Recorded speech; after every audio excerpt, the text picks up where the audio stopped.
Hey everyone, it's Blake. Welcome in to episode number 20 of our AEW 2022 save and TEW 2020. This is Rampage for August, week 2. As we said previously, yes, the AEW save is back, and we did split up Dynamite and Rampage this week just to kind of get back on track. And again, the Dynamite was a pretty noteworthy episode, and we have a few more storylines than usual in this Rampage. So we decided to split them up for this week, but we will probably, get back to sort of grouping them together on the next episode. So let's jump into Rampage. On the pre-show here, the Acclaimed get the win over the Sydal brothers, 644. Anthony Bowens submits Mike Sydal there. So 51 overall. Remember, we said this, back when we were doing the save regularly. Certainly, the Acclaimed had not yet taken off to the point, they got to and all that. So their popularity is still pretty low there. So you're really still in the building phase for the Acclaim. So just you always have to kind of keep that in mind because we are, basically a little behind in terms of where things are in reality. So the Acclaim still building up from a popularity standpoint, but they get the win here on the pre-show over the Sydal brothers. All right, we start off the main edition of the card with a match that is not very good, but I am not that surprised with it as the in-ring performances, anytime they're better, the actual match rating, never ideal. But it is Luchasaurus getting a win over Dante Martin. We have Dante down in OVW right now, which if you forgot, remember that OVW is currently run by two people, Don Callis and Shane McMahon, because that was the time period. I guess Shane had, left WWE or whatever, and we had talked about how fun would it be. I gave you guys a vote, and a lot of you voted for Shane to be in charge of our OVW. So Dante's in OVW there, and so we called him up for this match to get squashed by Luchasaurus here. And that's what happens. I think we did, regular. It's just, dirt sheet wise, inconsistency. It's a match and it's a squash match. That's really all there is to it. So the most important part is what comes after the match because we seem to have a lot of that, of course. And what happens afterwards? Well, we saw Christian say on Dynamite that he and Luchasaurus were still waiting on Jungle Boy. And remember, the theme is that for Jungle Boy to get to Christian, he has to go through Luchasaurus. Well, Jungle Boy's been a little hesitant about doing that. The first time, we kind of had the, Christian on one side, Jungle Boy on the other, Luchasaurus in the middle. Jungle Boy decided, he just wasn't going to do it. He backed off. Christian was kind of laughing at him. Well, we get the same setup here in the 56th segment. As it is, after the match, Luchasaurus standing in the middle of the ring. Christian's behind him. Here comes Jungle Boy. And now we kind of have the same setup as we had the previous time. Christian's just laughing, saying, you're not going to go through Luchasaurus. But he does. And so Jungle Boy, finally turns and looks, and he just starts hauling off on Luchasaurus. And Christian caught off guard by this because he never thought that Jungle Boy would hit his former tag team partner. Kind of kept pushing that he was scared of Luchasaurus and all that. So Jungle Boy goes after Luchasaurus, somehow manages to, hit a couple drop kicks here, and that sends Luchasaurus, over the top rope and to the outside, and Christian retreats, and Christian is angry, and he just starts yelling at Jungle Boy, saying that doesn't, this doesn't count. This doesn't mean you get a match with me. You have to beat Luchasaurus. That's what you have to do to get the match with me. So Christian kind of adding in another stage here for Jungle Boy, not just, getting through Luchasaurus, but he has to actually beat him to get to Christian. So Christian wants that to happen on Dynamite. You can see Jungle Boy kind of shaking his head or kind of nodding. And so it seems to be set. We may officially get Luchasaurus versus Jungle Boy on Dynamite. So that's the follow-up there from everything that's been going on here with Christian and Jungle Boy. 56 for this one. All right, that's going to lead us into a video package, which looks at some of the top rising stars in the AEW women's division. Some of the regular stars we've seen, over the years, like a Hikaru Shida, someone that's been kind of a regular, but also looking at some of the other stars that have recently, kind of become in that category with King Coda, as we called her now, using that as her name in AEW. And we've also kind of looking at Ruby Soho, who, as we saw, got a win over Ty Conti on Dynamite. And so we're kind of seeing this video package here, looking at these top stars. But, as the package is going on, all of a sudden the package just sort of stops. And we see Stokely Hathaway standing there with this perfect stare that he has. And he's standing with Jade. And Jade just says, what are we doing? Cut this. Why are we looking at these people? I've already beaten Coda. Like, she's been taunting her after the win she got against her. And she's talking about, why are we caring about Hikaru Shida, Ruby Soho? Like, why are we not talking more about me? Where's my video package? Looking at all the people I beat, the 40-plus people now that I've beaten. Where is that video package? And Stokely's just standing there shaking. He's right with her. Like, he absolutely agrees with this. And so Jade just says, so Stokely, I'm going to say it again. I want another opponent. And Stokely's kind of mood, or his face kind of changes here a little bit, because you remember, we were pushing for a long time. Jay just kept asking Stokely, I want competition. I want an opponent. And he just kept saying, I'll find you an opponent. I promise. And she kept getting more mad at him as he did not kind of find the competition she felt like met her standards. So eventually he got Coda, and that was something where she was okay with that. But then, of course, she's beat her. Jade wants a new opponent. So now it's up to Stokely to find a new opponent for Jade Cargill here. So 55 overall for this segment.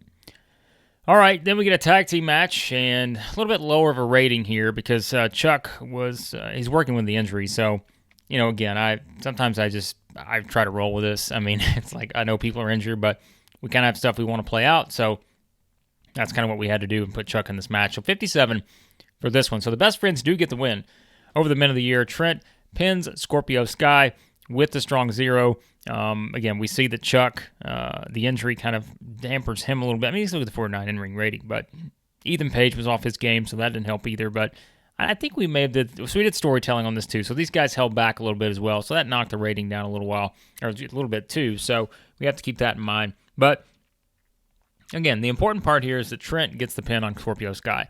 And what happens afterwards, something we've kind of been teasing, is sort of a lower storyline in AEW, because I know we have a lot going on. So I try not to put everything, at once, but we tried to sort of, schedule the storylines out a little bit so they kind of don't run into each other all the time. But that's easier said than done when it comes to the major storylines. But the minor storylines that have played out for a while, this is one that's been playing out with Scorpio Sky and Ethan Page. Page is getting really frustrated with Scorpio Sky because they've been losing matches, and Page just felt like it's Scorpio Sky's fault. So what happens after the match in a pretty poor segment here? Page is tired of being held back by Scorpio Sky, so Ethan Page just hauls off and hits Scorpio Sky, sends him to the mat, and we just have Page kind of yelling about how he's been held back by Scorpio Sky and that he will not be held back anymore. So really as simple as that. In all honesty, I'm not afraid to give anything away here. I mean, we just wanted to get these two split because, again, our tag team division is loaded. I feel like these two guys are way better as a singles in terms of how we're going to use them moving forward. So we just ultimately, we're getting to the split, and this is kind of the first point of that split with Ethan Page and Scorpio Sky. So 44 overall for this one, but again, we'll have more to come with these two. Maybe not in a prominent role just yet, but we'll start to have some things play out with these two. So there you have it with the official split of the men of the year. All right, a really good tag team match here, 70 overall, as Britt and Jamie Hayter get the win over Riho and Yuka Sakazaki. 744, Britt pins Yuka Sakazaki. Now that is important because we are playing this up as this is the story. So you remember the last time out tag team match, it was Jamie Hayter getting the pin on Thunder Rosa. That sort of irked Britt a little bit because she didn't tag Britt in to get the pin. Well, in this match, it's Britt Baker who starts the match, and it's Britt Baker who finishes the match because, Jamie Hayter involved in this match, but, is able to kind of take out Riho and those kind of things, but never actually tagged in by Britt Baker. So Britt works this entire match by herself, and even with some getting help from Jamie Hayter, not in a legal fashion, but Britt Baker never tags Jamie Hayter, and that's the story here in this tag team match. So Britt gets the pin on Yuka Sakazaki, 70 overall for this segment. A really good tag team match here with this. And again, we're getting these bonuses for Britt, which has really helped. Again, time period-wise, we were getting all these good bonuses for her. So that helps. And then after the match, it is Thunder Rosa who comes out with her AEW Women's Championship. She stands there as Britt Baker, taunts her from the ring. And meanwhile, Jamie Hayter just kind of standing in the background there as Britt Baker taunts Thunder Rosa as we continue towards that AEW Women's Championship match at All Out between Thunder Rosa and Britt Baker. So 61 overall for this segment. All right, then in our main events, it is Andrade El Idolo getting the win over Colt Cabana, 732, the Hammerlock DDT, 73 for this one. So Andrade and Jose still getting great chemistry. That helps. Again, we always get the Excalibur Taz chemistry notes. They're just really good. So we did do still the show with this because, as always, we always say Rampage is hard because you have to have 3 different match aims, and usually I have no more than 4 matches on Rampage, so you have to get a little creative in terms of what you're going to use. So storytelling, still the show. Trying to remember what we used for the other one. I don't remember what we used in one of the. It was either one of the 2 tag team matches. We had something. I don't remember what it was. But so we do still the show here. These 2 deliver. And so, yeah, it's kind of interesting to see how these 2 play off each other, even with a little, inconsistency. But still, pretty good match, 73 for this one. So Andrade gets the win. And then afterwards is where things get interesting because it is Andrade grabbing the mic and saying that Pac got in their business. They kept saying they were going to finish their business, him and Roosh, with the Lucha Bros, but Pac made his triumphant return and got involved in their business, and that is when Andrade says, no one gets involved in my business, and he challenges Pac for next week on Rampage. So the challenge is set. Will Pac sort of accept the challenge from Andrade, perhaps to face off next week on Rampage? If he does, that would be a great match, maybe our best match yet on Rampage. So 64 for this one, and we finish up the show with a, just want to get a good segment here. Good rating, good segment. Why not, right? It's Rampage. So video package looking at sort of the return of Eddie Kingston, who went after MJF and Dustin Rhodes, surrounded by the security guards on Dynamite. Also CM Punk coming out as well, instead of just pushing the story here with those 2 returning and what is going to be the fallout from CM Punk and Eddie Kingston, kind of making their returns after, what had happened the previous week, and for Kingston, longer than that, with the parking lot attack. So just really playing up our top story right now. MJF aligned with Dustin Rhodes, CM Punk, and Eddie Kingston. So all of that. We just want to get a good rating. That's really what this comes down to. So 95 segment here to kind of push push this forward into the next edition of Dynamite. So that is how we finish up Rampage. Gets to 74, increases our popularity in 16 regions. Good main events. Good tag team match. I thought the women's tag, Baker and Hayter against Ryo and Sakazaki, that was really good. So, and then again, Andrade challenging Pac for a match next week on Rampage. Meanwhile, Jungle Boy and Luchasaurus officially set for Dynamite. So, yeah, a lot of good stuff here in the works in AEW. So let's see what we get to before we wrap up. All right, that was Rampage, and as we remember on Dynamite, it was Jeff Hardy getting the injury, bruised eye socket, won't miss any dates, so got that in the tag team match there. So again, Dynamite, we had an excellent show on that. Rampage, great show with that there. So a few maternity leaves. Let's look at our mail here. Minoru Suzuki leaving New Japan. So he's leaving New Japan. I think we may have saw that as a contract was coming up, but they are not re-signing him. So the question is, do we bring in the one and only Minoru Suzuki? I'll leave that up to you guys. But he's available if we want him. So he's there. I'm going to leave that just as a note. Dean Malenko thinks that Jungle Boy is pretty good in the ring. We should push the kid. Well, we're pushing him right now.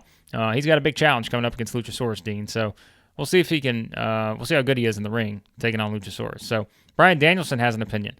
Ruby Soho talks well. Give the kid some promo time. All right. Well, Bryan Danielson speaks. He wants Ruby Soho to get some time, and she was just in that video package looking at some of the top rising stars in our AEW Women's Division. So we're moving in the right direction with Bryan Danielson there. Dynamite gets a 1.91, 1.4 million viewers. We'll take that. And again, Jeff Hardy injured. So that was Rampage, as we mentioned. And as always, be sure to like, share, subscribe, all that good stuff. Hope you guys are enjoying the AEW save returning. And again, we are only, probably several weeks now from All Out. I guess we've got a lot going on with the top storyline, MJF, Punk, Kingston, and so forth. We've got Kenny Omega's Ultimate Elite Series, which, by the way, I am currently plotting out the Ultimate Elite Series. I'll give you a little insight into that.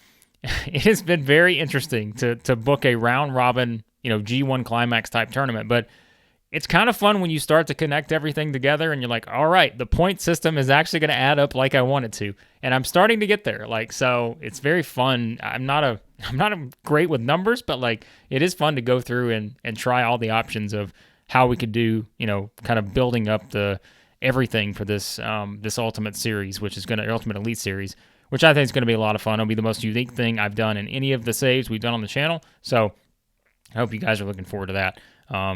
It should be a lot of fun. So check out everything else on the channel. WWE Save as well, over 100 episodes in that one. If you haven't checked it out yet, hey, you got 100 episodes. Which, look, I know it sounds like intimidating, but hopefully it's fun and you'll breeze right through it. So check that out. WCW 1998. We'll be back eventually as well. Just takes a while, as you guys know. Exploring the Seaverse, 20 plus episodes in that series. So a lot of stuff on the channel for you to explore if you enjoy TEW 2020. So that was, again, a Rampage. And on the next episode of our AEW 2022 save, it will be Dynamite for August, Week 3.